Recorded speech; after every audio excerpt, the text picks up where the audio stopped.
Okay, welcome to Precalculus Monday 420, and today we're going to be solving trig equations using a calculator.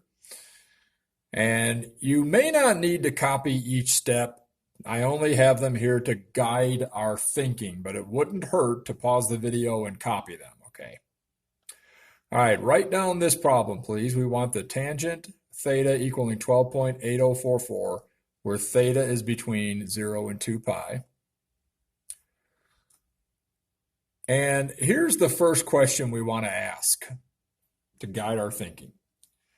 Since the tangent of theta is 12.8044, it's a positive value. There will be two quadrants in which an angle will have a positive tangent. See, what you're doing, you're trying to find the angle that has a tangent of 12.8044. Well, remember the rule of all students take calculus. That means that in quadrant 1, all of your trig ratios are positive. In quadrant 2, just the sign is positive.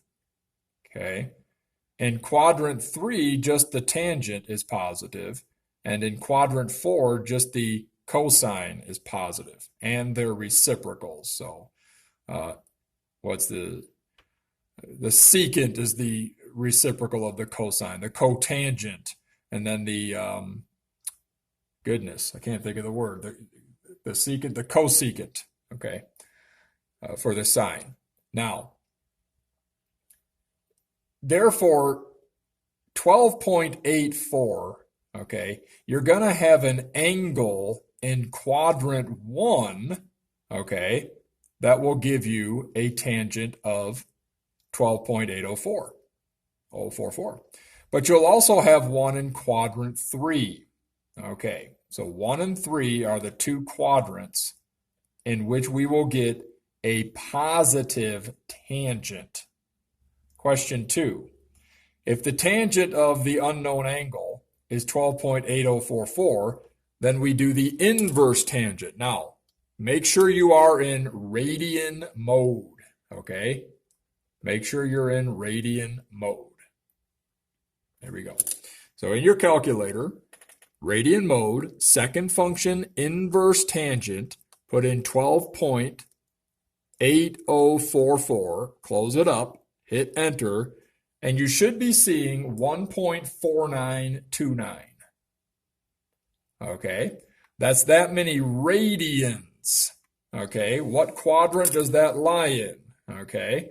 Now, before I go on to the next page, I want to draw a picture here to help you see what's going on, and I need a little bit of space. We found that the angle is 1.4929 radians. Remember, radian mode. Well, little reminder, pi is 3.14 radians, approximately. So like we did on our lessons on this in the very beginning, we said that 1 radian is about 60 degrees. I think it's about 58 something, okay? It's somewhere around about 60 degrees. That's 1 radian, okay? That's an angle called 1 radian. So a second radian's about right there, okay? 2 radians, all right? And then a third radian is about right here. 3 radians, and then 0.14 of a radian is a little bit left over until you get all the way around to half the circle. Okay? All right, so if you've got 1.49 radians, think about it. Here's 1 radian right there at the top, that line, and then 0.4 is about half, so it's somewhere about right there.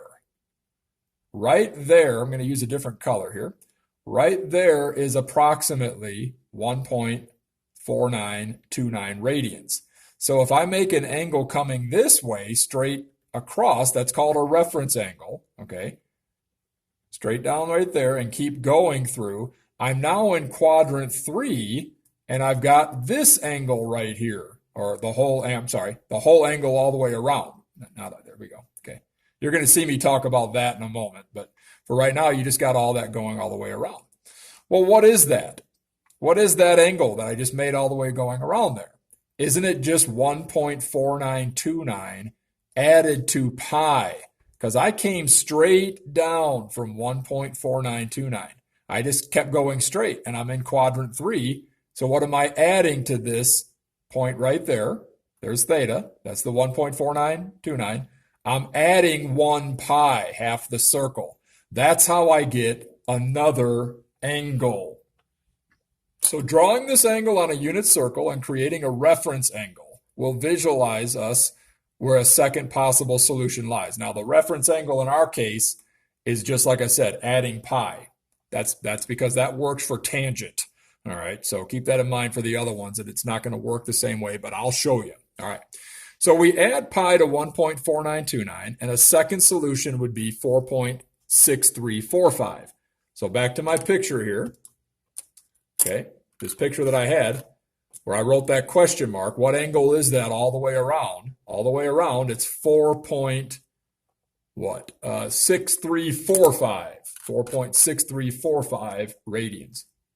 6345 radians. And again, it's in quadrant 3, so it's a positive tangent. Okay. What quadrant does 4.6345 lie in? It lies in quadrant 3. Is this still within the restrictions of theta? Yes, because look, you want your theta to be less than 2 pi. Students, 2 pi is 6.28 approximately, right? It's 3.14 plus 3.14. So both of your angles, that one and that one, they're both less than 6.28. So we've got the answers, but let's check them on calculators, okay? We're in radian mode. In radian mode, put in tangent of 1.4929, put in tangent of 4.6345, and you should get approximately 12.804. Email me if you don't, because you're doing something wrong. I already checked them, okay? The two solved angles are these right here. Now, it's not going to be exactly that because we rounded, okay? So if you don't get exactly that, don't panic. It's because if you didn't get exactly 12.804, it's because we rounded our angles. All right. Now, you try this one on your own. Pause the video. Okay, welcome back. Hopefully you got an answer, 2 of them, of 1.2592 and 4.4008. Round to 4 places, please. Round to 4 places.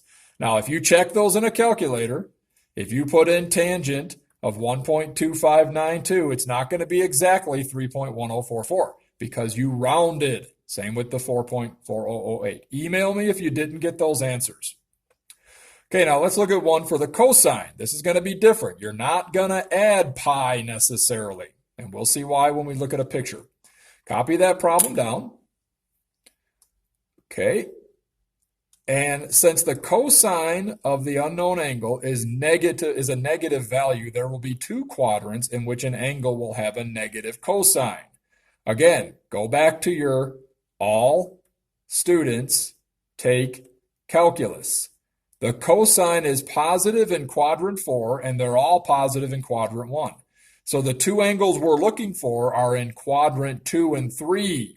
Okay? We're looking for angles in quadrant 2 and 3 because they will have a negative cosine. They'll give you an angle, okay, that will have a negative cosine.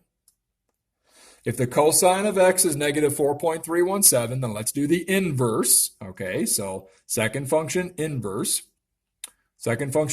cosine of, careful, negative white key at the bottom, not the minus key, negative white key at the bottom, negative 0.4317, close it up, hit enter, and you see 2.017, I'm going to round it to 2.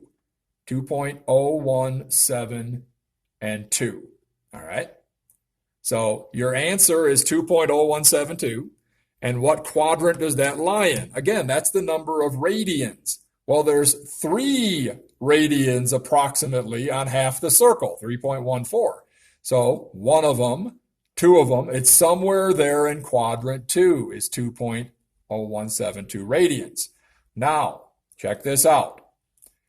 As I draw this picture here, you got to think. You've got 2.71071 radians approximately right there, okay? That's 2.0172 radians. You're in quadrant 2, okay? And we said the other angle is down here in quadrant 3 because that's where the cosine's negative. Well, here's where we use a reference angle, like I was trying to show you earlier. This angle here, we're just going to call alpha, okay? It goes up that far.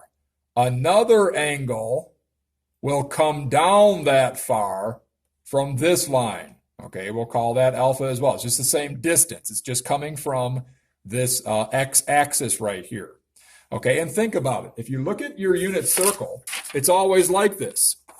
Go to 3/4 pi. The cosine is negative radical 2 over 2. Come straight down at 5/4 pi, negative radical 2 over 2 again. Go to 5 pi over 6, negative radical 3 over 2 for the cosine. Come straight down, negative radical 3 over 2 again for the 7 pi over 6.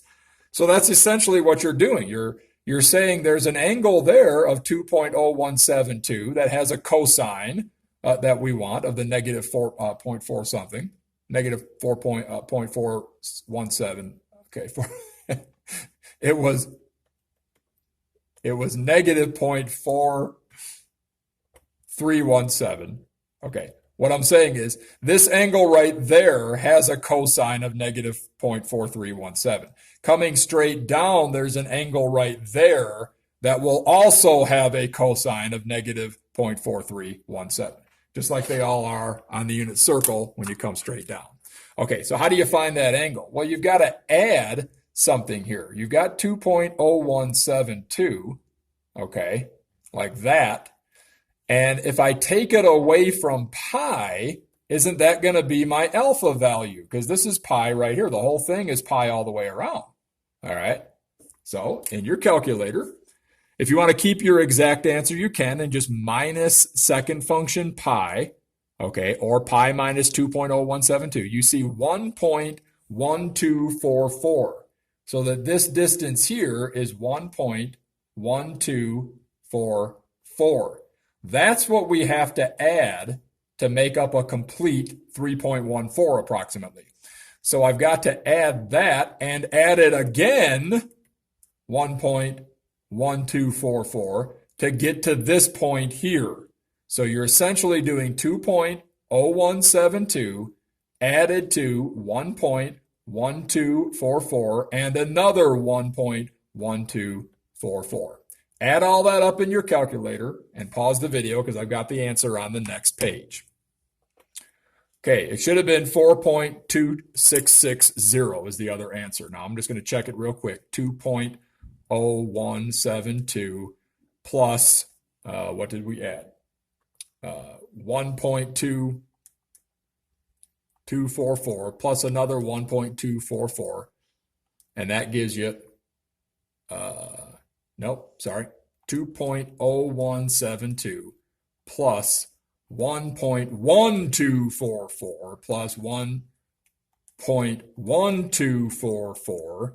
All right, and there's my 4.2660. By the way, if you're looking at this, that's simply 1.1244 doubled. Okay, that's adding it twice. So I just doubled it. We could say you could add 2.2488. Okay, and is this still within the restrictions of theta? Remember, doing this problem said theta must be less than 6.28. So that angle and our other angle were less than the 2.0172. They were both less than that. So that works. Put them into your calculator now. And when you do the cosine of each of these, it should be approximately that. It's not going to be the same answer because we rounded.